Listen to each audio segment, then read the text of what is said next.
Nastassia Janvier, your host for Broken Conversations. Welcome to our first ever podcast. Right here, right now. Yes, for the first time. So I'll give you guys a brief background about Broken Conversations. Broken Conversations is a podcast here to stimulate women of color specifically, about everything that they go through on a daily basis. So that encompasses everything, honestly. There's no barriers, there's no blockage, there's nothing that's untouchable or unspeakable here in this space at this moment. So today I have the phenomenal opportunity of hosting lovely people. I'm going to give you guys a chance to introduce yourselves to the people and kind of give a background about what you guys do in the community. But before we do all that, I want to give you guys some insight about Broken Conversations and what this podcast is going to do for the community, our community. So Broken Conversations, like I said before, is meant to stimulate minds. And we do this through a 3-part process: awareness, accessibility, and accountability. So awareness is this right here, the conversation that we're about to have, the things that need to be talked about and the things that needs to be dismantled. Accessibility is plugging in the resources where they need to be plugged in. So we're going to accentuate where we need to go and how we need to do that. And accountability is being agent of change, channeling our inner selves to use our creativity and use what is within us to do the work that we need to do in the outside environment. So stay tuned for a lot more to come, but let's get right into it. So Raeanna, why don't you go ahead and introduce yourself and take us off.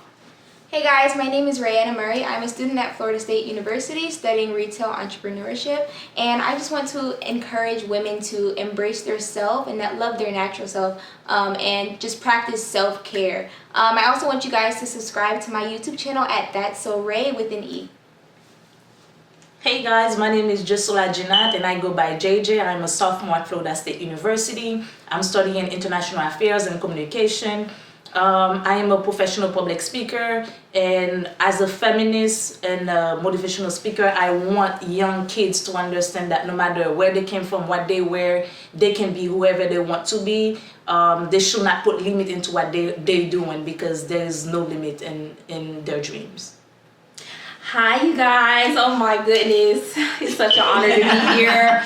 I am just so excited about this podcast. But to give you a little insight about me, my name is Cheyenne Watts. I am from Jacksonville, Florida, 904, the Bangor where we hang 'em. I am a sophomore here at Florida State University, majoring in international affairs with a concentration in sociology. My intention is to open up my own foster care center in developing countries to help reduce the overarching problem of poverty in the developing world. I also do motivational speaking. I am a host, an international businesswoman, and my mission is to help youth in different countries reach their goal and pursue their dreams, no matter their circumstances or their upbringing or where they come from. Oh, follow me on Instagram at the official Shy Grace. Yes. What's good, y'all? My name is Arsene Frederick. I'm a grad student at Florida State studying studying public administration. And I just want to say the energy in this room is amazing. You know, there's so many creative and innovative ideas that's here today. So I would love to continue to have conversations about how conversations are broken. But just to get into it, I am a creator of the Frederick Effect, which is a brand that talks about media and information and just different, which is a brand that talks about oh man, I forgot. A whole bunch of different things. And what I would like for y'all to do is follow me on Instagram at Classic Arsene, so you can learn more about that. And yeah, let's get into it. Okay. So I kind of want to explain the dynamic that we have here. So we have people who are really involved in the community, and then obviously females, and then we have Arsene, who's a male. So it's really interesting because Broken Conversations is not meant to just be for women. It's specifically geared for women conversations, but it's to join alliances between different genders, different races, and different ethnicities. There's no limit into how you can join this coalition. So I just want to jump right into it. Cheyenne, you talked about being an international businesswoman. Why did you identify with that specifically? Great question. Put me on the spot like that, the first person to speak. International businesswoman, I identify myself as that because being in America, I see a lot of social problems going on, and we have a lot of resources here in America, I want to say. But when I went to travel to like India and different countries, or certain communities are limited to resources. So I feel like me being passionate about working with kids, I want to be that asset to come to these different communities and give them the resources that they need in order for them to be positive assets of change in those communities, just because they are limited. And international studies by itself, the subtle art of international studies by itself is just something that intrigued me since I was little, and I want to travel and immerse myself in different cultures and just look at globalization to see how different countries interact with people and how their social problems are the same as America, but how do they deal with these problems. Okay, so you accentuated the word international business woman. Why the woman behind that? Why not international business person? Business, well, girl is a different word, a synonym for women, but why did you use the word woman behind that? Great question. Because I'm a woman. I'm a proud woman. Okay, and I think that's exactly what we're going to talk about here. What does it mean to be a woman? What makes you identify as that? And do you identify with your womanhood first, or do you identify with your race first? So when you go into your institutions or wherever you are, whatever space you are, do you say I am a woman, I am a girl, I am a female, or do you say I'm black? What's that thing that you channel first? Anybody can answer this. To me, I'll answer. I'll jump into it. To me, I feel like I can't choose to be either one, because I feel like I can choose to be black and then not choose to be a woman at the same time. I feel like I have to be both at the same time. And many times I struggle with that question because of who I am, the way I identify myself as a member of the LGBTQIA plus community. It's hard for me to portray myself in a way that society wants me to, if that makes sense. I'm always proud to be a woman, but a lot of time when people see me the way I dress, there's a question behind it. So for me, it's really important that I put that woman behind, so they, not because I care about what society thinks, but because they can see that I am proud to be a part of that community, if that makes sense. But I don't think in general I have to choose one or the other. Okay. So for you, it's more of whichever one is for that specific environment. Is that what you're saying? I feel like there is a lack of education. To me, I'm a very understandable person. So therefore, I look into my audience. Sometimes people just do it for the fun of it. Sometimes people just don't know. So in that case, I try to manage with what my audience is thinking. So if I see some people, maybe they just curious about why I dress a certain way, why I speak a certain way. So in that way, I have to make sure they understand that yes, I am a woman first. Like before you see anything, this is who I am, based on my audience, if that makes sense. But in general, if I'm speaking to people like you who have that mindset of this communication, I don't feel like there is a need for me to choose one or the other, if that makes sense. I think in my regards, it was a bit different for me in my perspective, because while growing up, I didn't realize oppression was towards gender. I didn't realize that until I got older, and when I realized, wow, boys are supposed to do this and girls are supposed to do this. When that was instilled in me, I just naturally went with the flow, and I think as a kid you do that. And I always identified with race first. Like I knew my race before, well, I guess I always knew my gender, but I was more cognizant of I am black before I am a girl, before I am a woman. So every time I was in a setting, it's, oh, I'm an African American. I'm African American. I never started identifying women until really I got into college, and I realized, wow, girls, quote unquote, are supposed to do this. Girls, quote unquote, are supposed to do that. I see, Raeanna, you can. Yeah, I definitely agree with you, but what I was mainly going to focus on was just how I identify in a PWI. I think for the most part, I don't even think about the gender. It's more so I'm black when I'm at this PWI, because everyone else around me is white, and they're looking at me, they're looking at my hair. So I feel so black without even, thinking that on my own. They make me feel black. I think about race before anything else, definitely. I can definitely see that. What of Arsene? Do you have any outside comment to say about that? Just to add on, I mean, I'm not a woman. No, you're not. But it's okay. I'm a little jealous. But,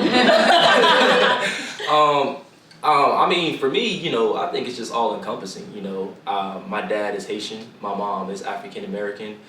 I am a black male, so when I walk into space, you know, first generation college student, you about to get a little bit of everything. You know, it's not about to be just this one section or just this one section. I mean, historically, if we understand what it means to be African American, we know that's relegated to one demographic, and then we understand what it means to be Haitian, you know, that's in the Caribbean. So again, as I was saying before, you know, I don't just come up in a space and give you a little bit, you know. It may be a little bit at a time, you know, because it takes some time for me to get to know people and for people to get to know me, but, you know, I give you all of it, you know. So that's just my perspective. I like that. I think one other thing I would add to that perspective is when I started to identify myself, I feel like being a woman, you have to know the answers. I don't know if that makes sense. Like, being a black woman in particular, you have to have all the answers ready to go because you're supposed to be the problem solver. You're supposed to be the rock, the foundation. And that kind of trips me up sometimes because when I find myself in a situation where I don't know the answers, it's like, am I less of a woman because of that? Right? So I'm going to share like one of my personal stories is being in an environment where I was in a friend group where I didn't necessarily fit in, right? So I was doing things that I wasn't supposed to be doing, and I never like really acknowledged to myself like, hey, Tazzy, is this really you? Is this really what you want to do? But at the time it is because all the black girls are doing it, right? And I felt like outcasted because if I wasn't a black girl that was acting a certain way, I was less black or I was less of a girl, right? If I was, my body wasn't a certain way, which is, oh my gosh, that whole weight thing is really a big deal. Like, and I still struggle with it to this day. Not really reading the scales for the numbers, but reading the scale for whatever it's supposed to be. But yeah, that's something that I think that really encompasses womanhood. Like, you having to know all the answers. To add on to what you're just talking about, you said something that very impactful to me. You mentioned your ethnicity, and many times we talk about gender, we talk about race, but we forget about our ethnicity. Most of us have different ethnicity, but for me, I struggle more being Haitian and then being a woman before I realize that I am a black person, if that makes sense. Yeah. Because I was raised in an environment where I couldn't be myself, not because they, I don't know how I can put that, and I can blame my community or my people because that's the way they was raised. So when I come to Florida State University, while you mentioned all you see is it was your race first, but to me, it was my ethnicity first. The way I speak, people, who are you? Like, where you from? Like, that became, it took me a while to embrace my accent. It took me a while to embrace who I am because sometimes people did it for fun, sometimes people did it actually for compliments. So it put me in that little bubble before I was even able to figure out who I am. Why are you Haitian? You dress like this. Why are you Haitian? Your mama let you do this. You have tattoos. Why are you Haitian? All this, you know what I'm saying? All this become a part of my identity where I had to hide a part of me to please society before I can accept my womanhood, before I can accept who I was really inside. So I feel like all these aspects kind of make women like you and I, and even men like you, to find ourselves in a place that we're not comfortable enough to have those deep conversations because we're hiding some of our values to please society. I think that with that, when you said that, it really got me to think about different personality types because I feel like type A personality type will feel more comfortable with like accentuating themselves and bringing that forth. With a type B personality type that's more quiet and more timid, it's kind of like they're reprimanded for not, you know, showing themselves and who they are and this, that, and the third, which is really interesting actually. But that's really cool that I kind of got to identify what we each identify with, and I feel like a lot of the audience can identify with those things too. But how does that, would you guys say, help you shape who you guys hang around with on a daily basis? Like, do you encompass your identity with your environment, or does your environment encompass your identity? That's a hard one. That is tough. Let's say it one more time. Okay, do you encompass your identity with your environment, or does your environment encompass you? And that you can take that with culture, you can take that literally with anything.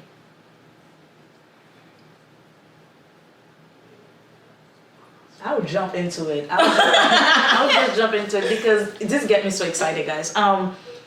This took me a while because I was living to please people, if that makes sense. It took me a while where I put, like I mentioned before, I put my values aside just to fit in with the crowd, just to fit in with my friends. So at first, I was doing what my friends was doing, my people in my environment was doing, but was that really helpful? Like, was I able to have conversation like these things that I'm passionate about? I didn't have this opportunity. But when I take that step back and started meditating, started taking some time for myself, I feel like people come to me. And I feel like it's really important once you distance yourself and people realize this is the type of values that she's bringing, this is the type of person, the people you want to be around you will attract by the way you compose yourself. This took me a really long time because I was forcing myself to get to the people that I wanted to, but it wasn't my people because they didn't embrace the values that I had within myself. So this is a hard question, and that's something I think everybody is fighting with within themselves. For me, it took me a really long time, like where I'm losing friends. I thought it was a bad thing, but they're just people that didn't share the same values as me. Cheyenne, I know you have some particular experiences with different friends that you necessarily aren't close to or you are close to.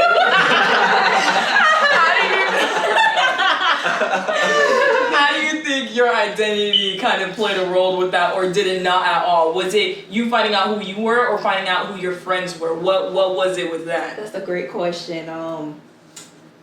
I feel, say it one more time. It got me off guard. Okay, so was you figuring out what friends were for you based off of you finding out who you were or finding out who they were?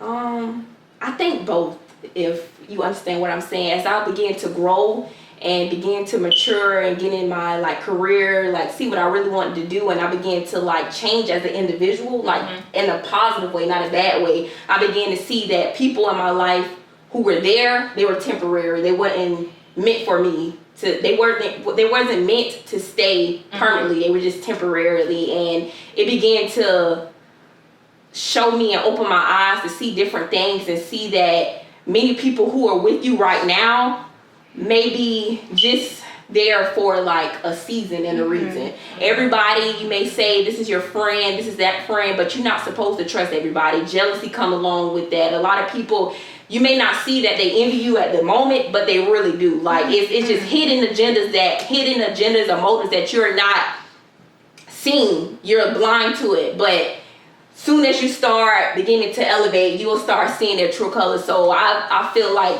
go back to what you said, I feel like their identity and my identity, it was like both. Like as I began to grow, I began to see these people wasn't for me. Okay. So it's more to it, but I'm just trying to. Because it's a really touching subject. Because right there, friends, is yeah. Seriously, you can go in. I might jump back in, but that. Right. I think it wasn't so much about what you were talking about, like specifically with friends, but I think as you learn yourself, as you identify your values, like you were saying, as you learn about your own interests and what you like and what you look for in a person, you become the person that you want to be. I think you will naturally like attract the people that should be around you. Your friends, whether it's a boyfriend, a girlfriend. I think those people will naturally come towards you, and as you involve yourself with things that are geared towards your values, so involving yourself with like Caribbean Student Association or the Black Student Union, stuff like that, things that you're interested in and passionate about, you will find those people, or they'll find you. People are going to find you. That's the key. So stop looking for, oh, I need to have this type of friend, or oh, I wish my friends are like this, or they're gonna come to you. The more that you find yourself, people will gravitate to you because they see that you know yourself and that you're confident in yourself. And the higher you go up, God only gives you the amount of oxygen for you to survive. Everybody else, they're going to be dead because they don't have the same oxygen for you to go to the next level. That's what I mean. Seriously, like. I think that's what's so cool about the conversation we're having, because what are we, millennials now? Yeah. Okay, because they be like, we generation X, Y, Z, so it changes every day. But just to kind of, just to build on that. So basically what I'm trying to get at is,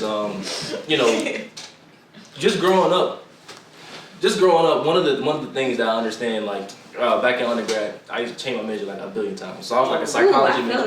Yo, it's crazy. I changed my major like a billion times.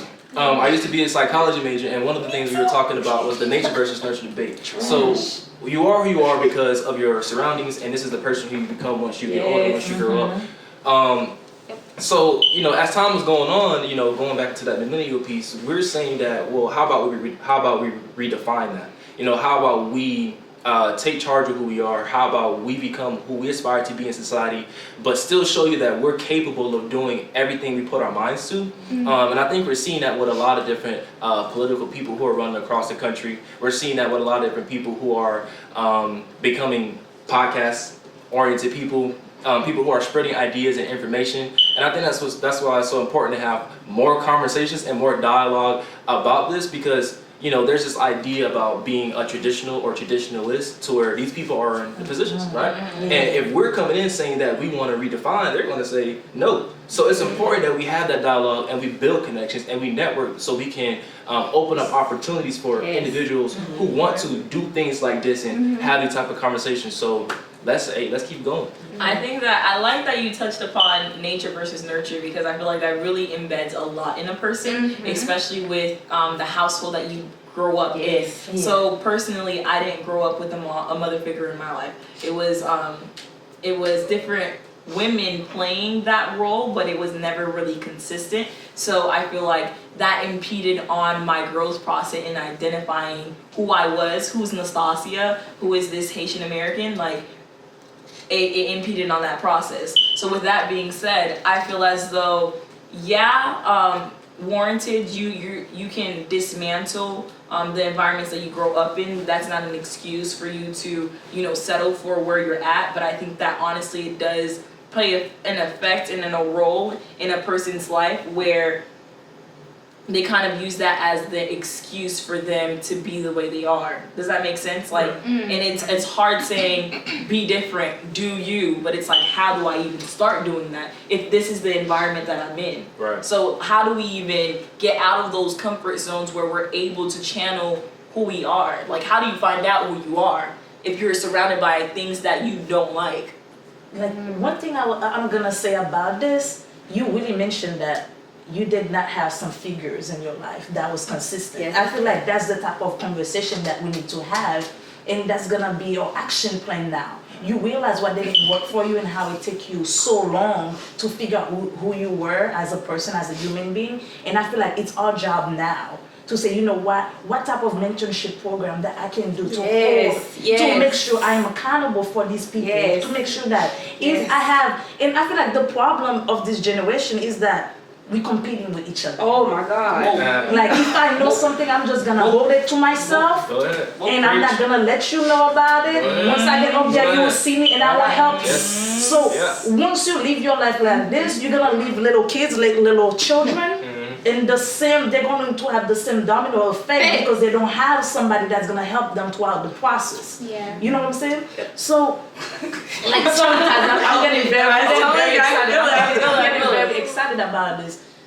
Look at how Taz is doing something very powerful and very deep. And each and every one of us has something different to bring to the table.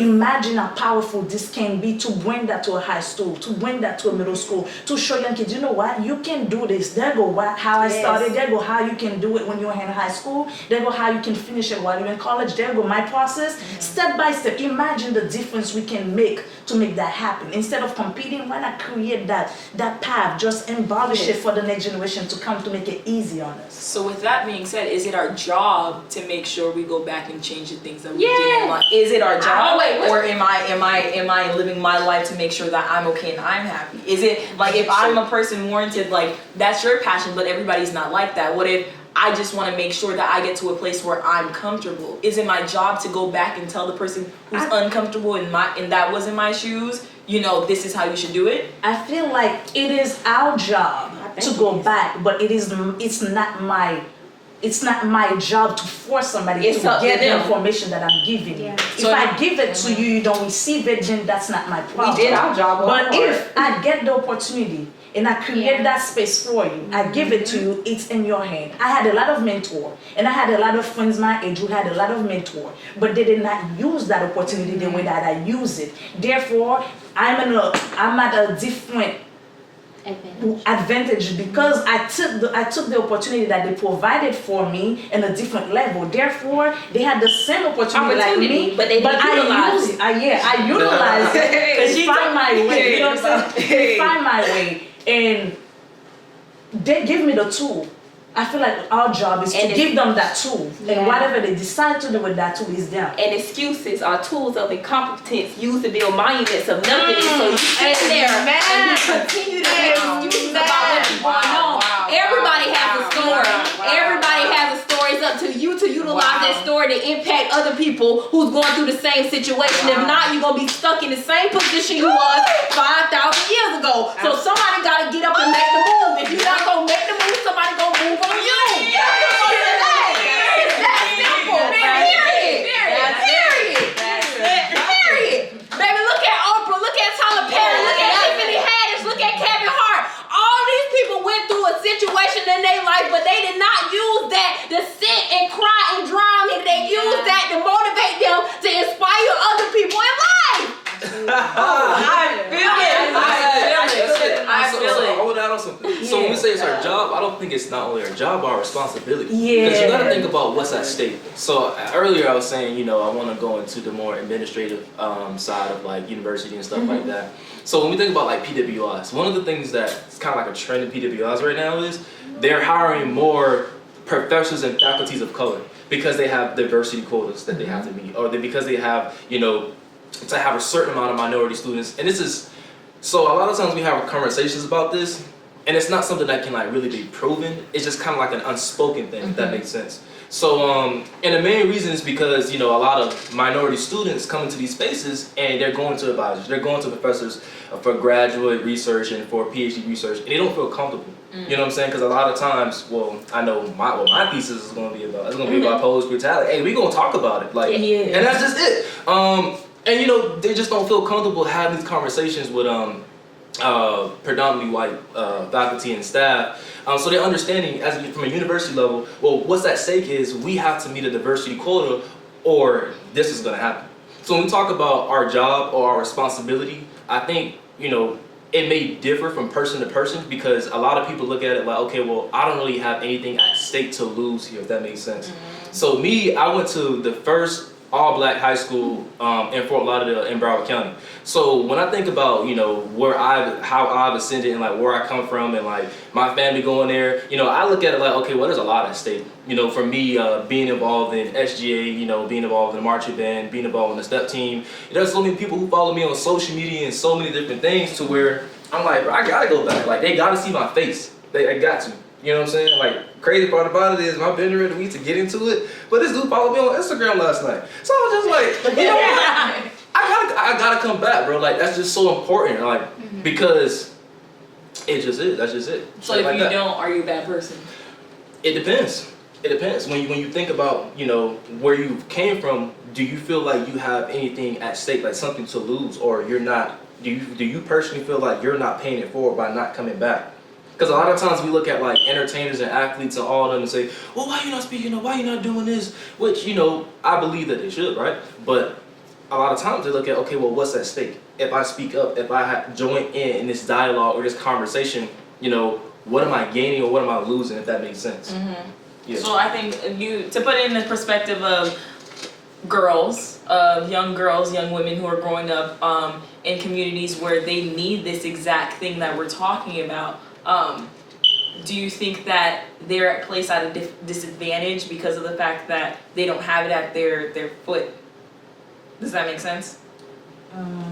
Can you elaborate on that? Yeah, so because the resource is not necessarily there for them, right in their face, do you think they're placed at a disadvantage? Yes, I believe so. And it's not even about the resources. You may have the resources, but if I, like me personally, I was in a school where I had a lot of mentor. It was a lot of mentor that supported me, but I never really had somebody that looked like me. So although I had those supporters, I had those people who saw potential in me when I didn't see in myself, something was missing. Because I was like, I don't see somebody successful that look like me. Am I gonna be able to make it? They show me, oh, JJ, you can do this, JJ, you can do that, but I haven't seen somebody like me pushing me, telling me that I can do it. So that kind of played a really huge role in how I wanted to live my life a little bit. Yes, I appreciate all of my mentors, but seeing somebody that look like you, that went through what you went through, actually give you that sense of motivation that, okay, if this person went through the same thing I came from, they know exactly what I've been through when they're doing it, yes, I can. You know what I'm saying? It's not even about the resources, and I feel like one thing that you kind of touch, ageism play a huge role in our society today.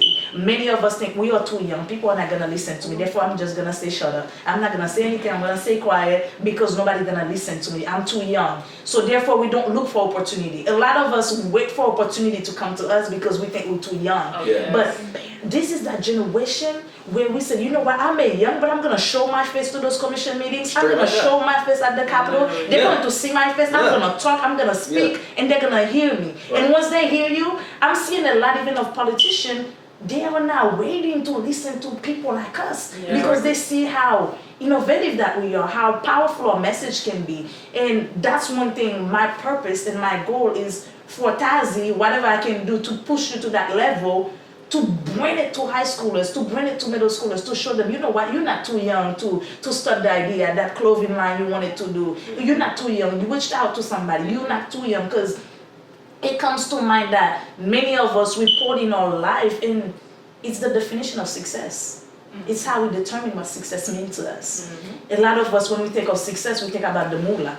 And a lot of the time, the moolah is not success at all. You know what I'm saying? To me, I found my place where, in my life, I look at my bank account sometimes, I don't have a dime in it, and I feel like I'm the most successful person alive. I don't think people get me. When I said I'm successful, it doesn't have nothing to do with my bank account, because I think it's empty. But I am successful. Can you please explain why, though? I think people need to hear this. Why? Yeah. So I feel like money to me, it's a state of mind, and it took me a lot of time to realize that. A lot of people, when I want to be successful, they're thinking about the bread. I want to make that fast money, and I'm not going to focus on the long run. I'm just going to make that fast money, and that makes you successful. And that used to be me too. I wanted to get the nice Jordan. I wanted to fly. You know, I'm a fly guy. I wanted to be like that too, and money become, like, I wasn't working toward what I was passionate about. I was trying to get that fast money. I was trying, can I get a job at Publix? Can I get this? Can I get that? That was my state of mind. Yeah. But when I started doing things that I enjoy, started speaking, I'm seeing kids asking me for my autograph. I'm like, oh my God, this make my heart melt. Seeing that at a young age, I can share my story and motivate somebody else to say, you know what, if JJ can do it, I can do it too. That makes me successful. That make me, like, it make my day. And when I can make somebody else's life better by sharing what I went through, by sharing, you know what, I may not have food at my table right now, but I'm grinding. I'm gonna study. I'm gonna pass that test. I'm gonna graduate college. And seeing this kid smile and say, JJ, you did it. I can do it too. That made me successful. Like, being successful, it can be a successful day. It can be a successful moment. You know what I'm saying? It has so many aspects of it, but people make it so tied into the money, they forgot why.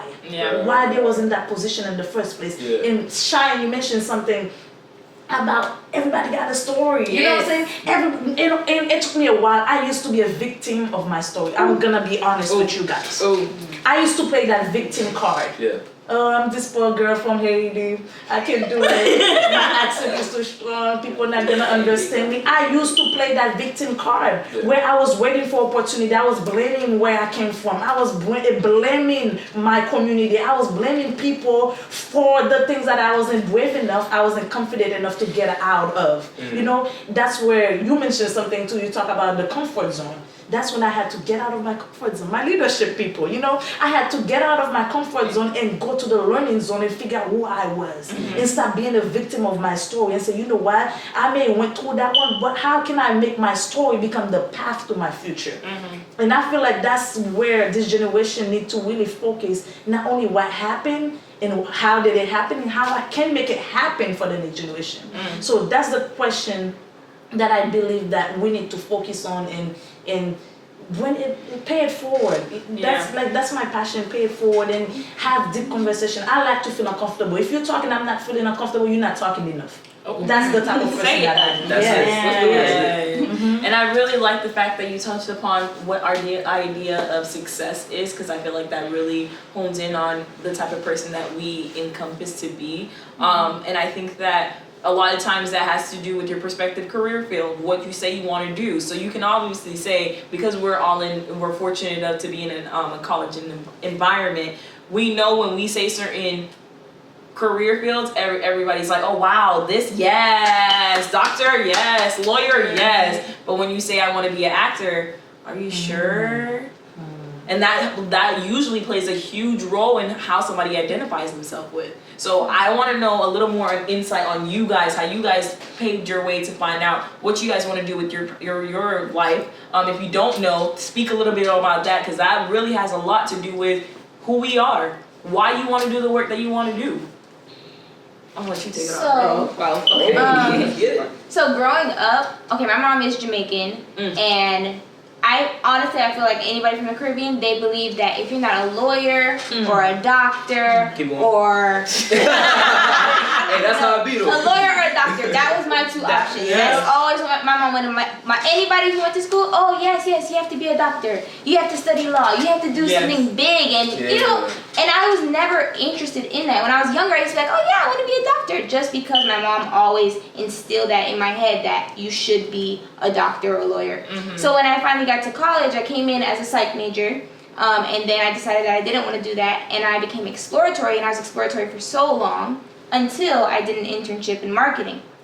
And that's when I realized that, wow, like, I love this. Like, I love creating things. I love talking to people. I love this, you know, building these relationships with people, whether it's through a company or business or just for myself. I love that so much, and I think it wasn't until I did the internship that I found that passion. For the longest, I was struggling with, oh my God, I like this, but I also like this, and it was so hard for me to actually set my mind on one specific thing because I felt like I needed to be something big. And marketing isn't a big, high-end, you know, it's really nothing crazy, but for the longest, I struggled with myself because I felt like I needed to be that and not something simple and something that I'm actually passionate about. Cheyenne, how did you come about wanting to do everything that you said with the foster home internationally? Okay, so my upbringing, I'm from a divorced home. My mother was in my life. My mother raised me actually, but my father left me when I was like 3. He's still in my life now, but it was still some type of feeling that I had when my mother and my father separated at a young age. Like, I see other people with their mother, like the family, I'm like, oh my gosh, I wish it was like that. So being in a divorced home, I seen a lot of kids at my school, they had divorced, but they weren't going down the same path as me. They utilized their story to turn it around in like a negative way. So some of them were like selling drugs. Oh, I don't got a father, mother figure, like making excuses out of to why they're doing this. So I felt like, wow, I want to use my story to motivate kids, not only who just come from divorced home, but have upbringings like in foster care, relative care, because people do not know that kids are our future. I know you know, but I want you to know that kids are our future. No. Double no. Yeah, okay, because it just touched me to see a lot of kids go through so much as a child, and they don't know that mess with their mental state of mind. It mess with their stability. No mother, no father figure, no home, no bed to sleep at, in and out of jail. It's like generational curses where your family members going through drug addictions, and you like, who do I turn on? You don't have nobody to look up to, nobody to turn on. So I want to be the person to let them know, do not let your current circumstances or your upbringing define you. Do not let that mess with your mind for you to reach where you need to be.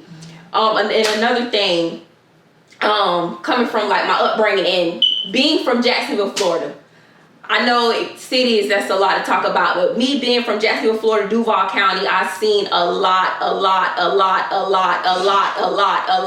gun violence, police brutality, kids going down the wrong path, drugs, this at an early age. Like a 10-year-old boy, what are you doing towing with a gun? Why do you have a gun?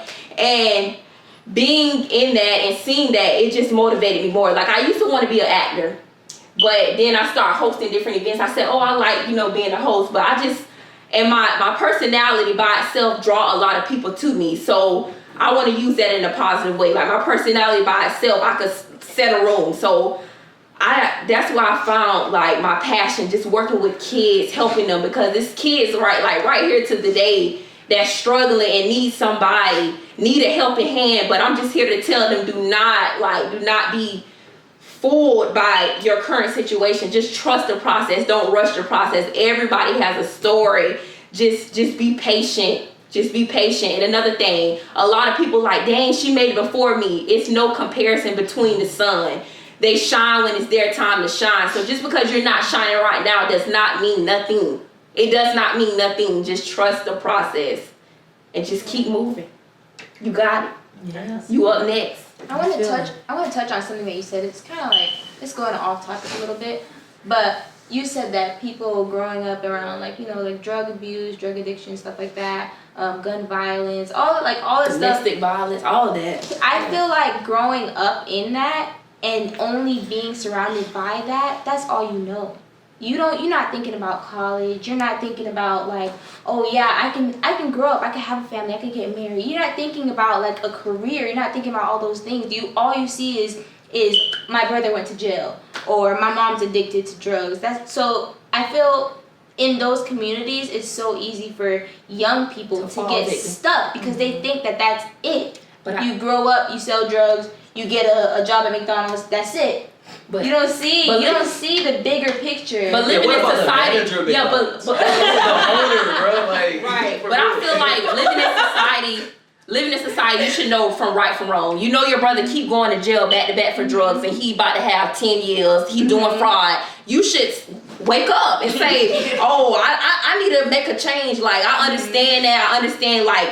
You're confined. This is all you see, but somebody has to wake up. You have to break the generation curses, because if not, your mother, your father, your children, your auntie, your uncle, it's gonna keep going. Somebody gotta break it. If not, it's gonna keep going. Listen, because I really like that. And it's funny because a lot of people, I think specifically with women, what we do is we use sex to link the worthiness of a woman, right? And I think that plays with their identity as a whole, because once you accumulate a certain amount of bodies, you're less worthy, you're less of a woman, you're less of whatever.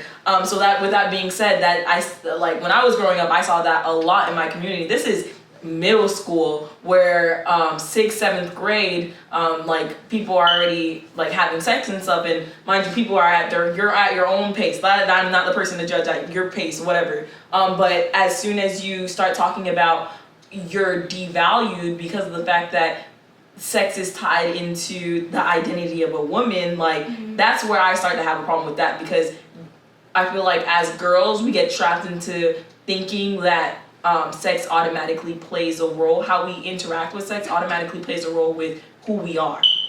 Keep your legs closed. I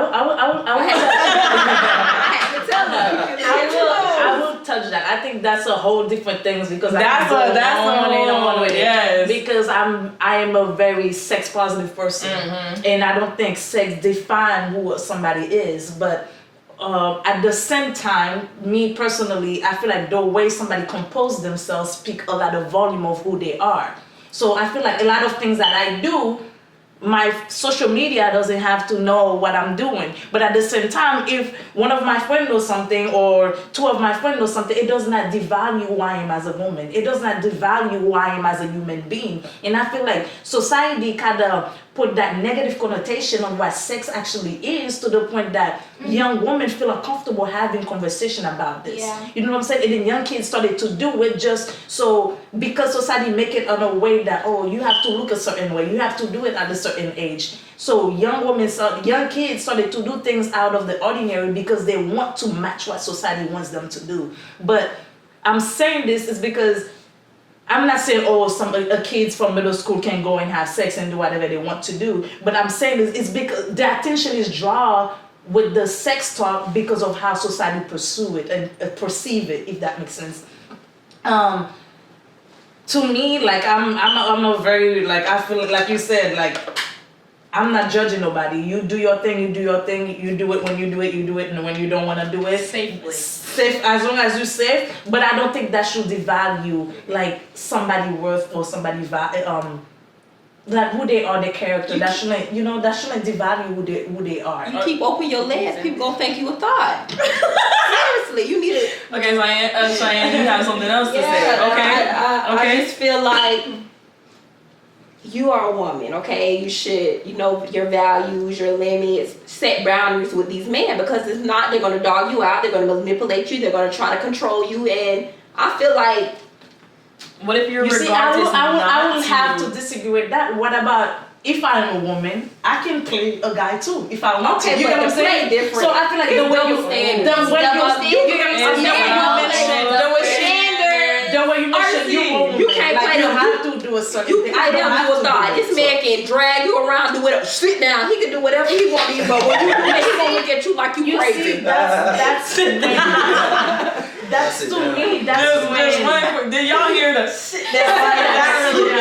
But to me, I feel like that's when our values come into place. Right. You know what I'm saying? That's when who we are come into place. Like, it's not a woman conversation or a men conversation. It's about the value that one person, a human being. It's not about the gender in general at all. It's about the human being in general. What values, who you are you attracted to, who attracted you.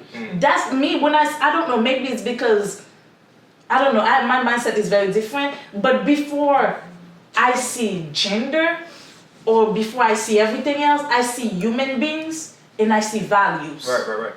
And I feel like the same way a guy can dog a woman out, a woman can do the same. You know what I'm saying? But it depends on the values that each one of us hold. I could That's dog how, about you know, it. that's how. It really doesn't play out the same. But it's just a If different dog a out. woman was to dog a man, I could dog you out right now. We can talk. I feel So- like so- that's a so- conversation. So when you say it don't play out the same, like what? Like what yeah, do you mean? like okay. So a guy cheats on a woman, right? All his friends, oh yeah, bro, you got that.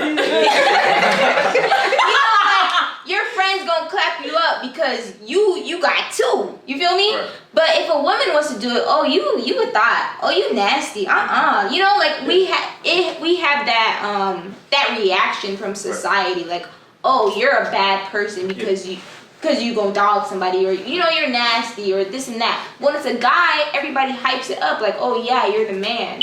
You get what I'm saying? And that's just an example of like cheating or something like that. So at the core of what everyone's saying, I kind of get this kind of same theme of this like implicit idea of like over sexuality or over sexualized, like extremely like sexualized.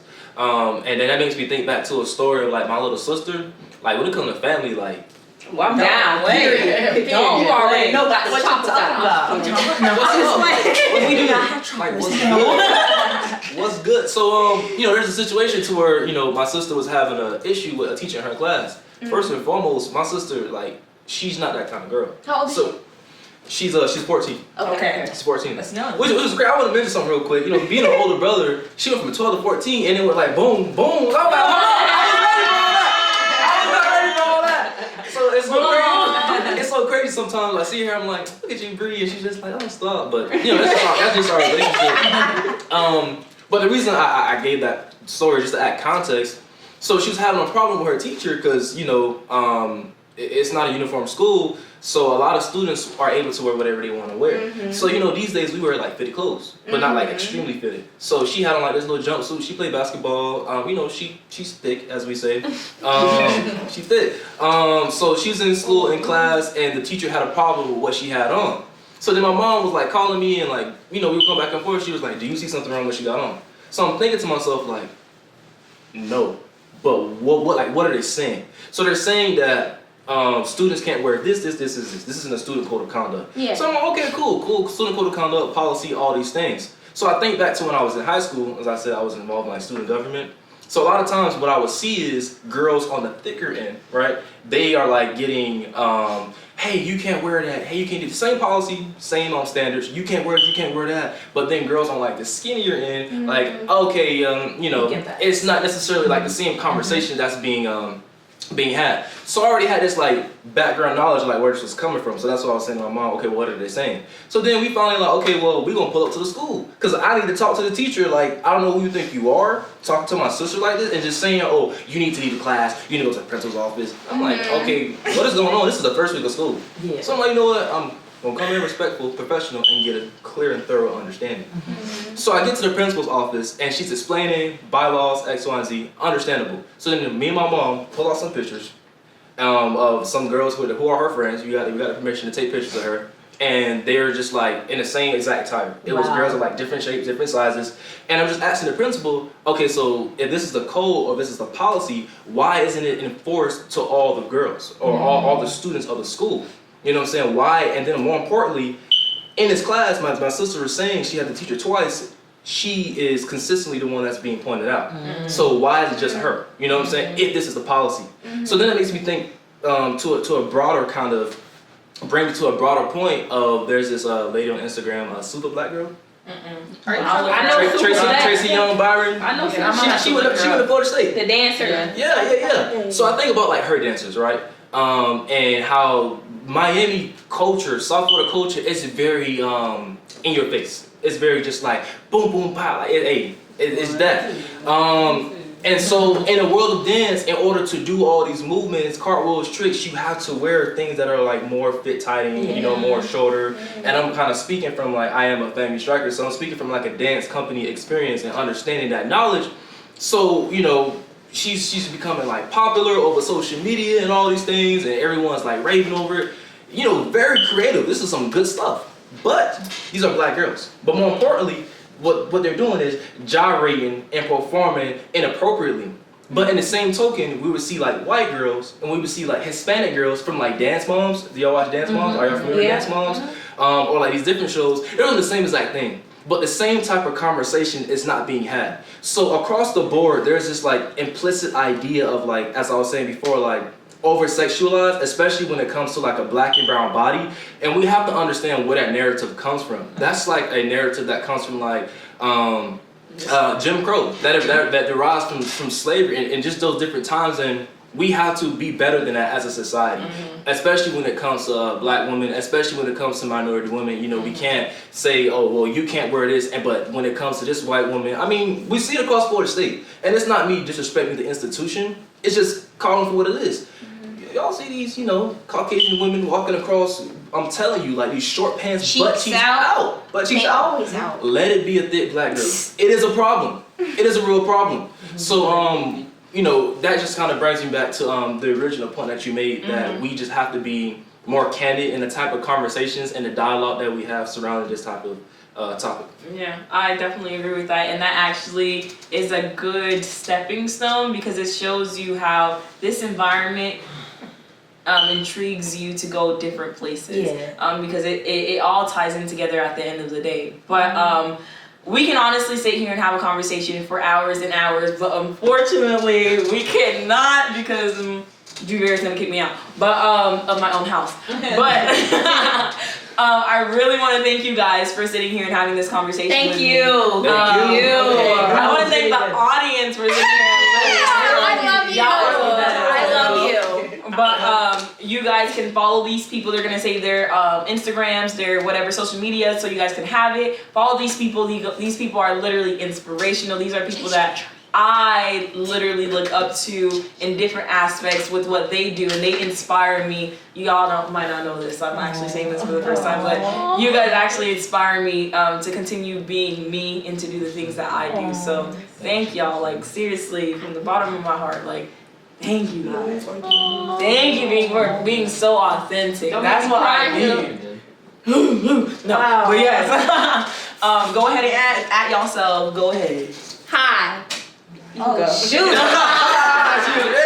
She ready. She ready. There you go.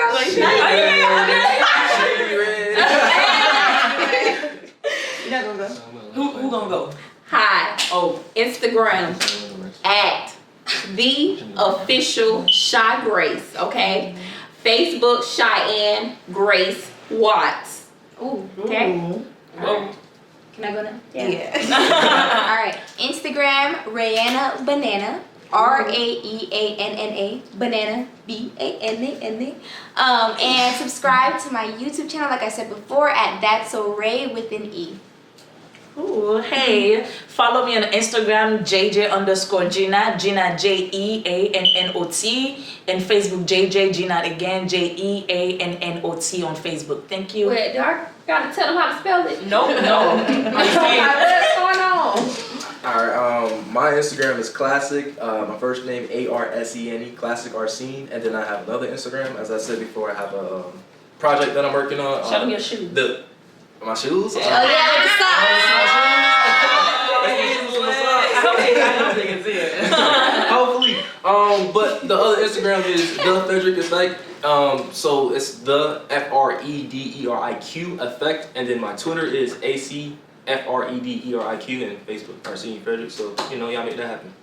Y'all stay tuned for more. Comment. I can't do this. I can't Like do that. on the heart. Like, comment, share. I don't think you can do all that. Okay, the @ is @NASTASSIAJANVIER. But you guys are gonna have that because it's gonna be on the platform that you're looking at currently.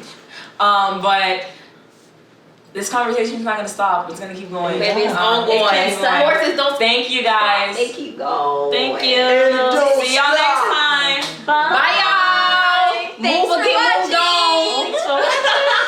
That's what you be doing in your YouTube? Oh my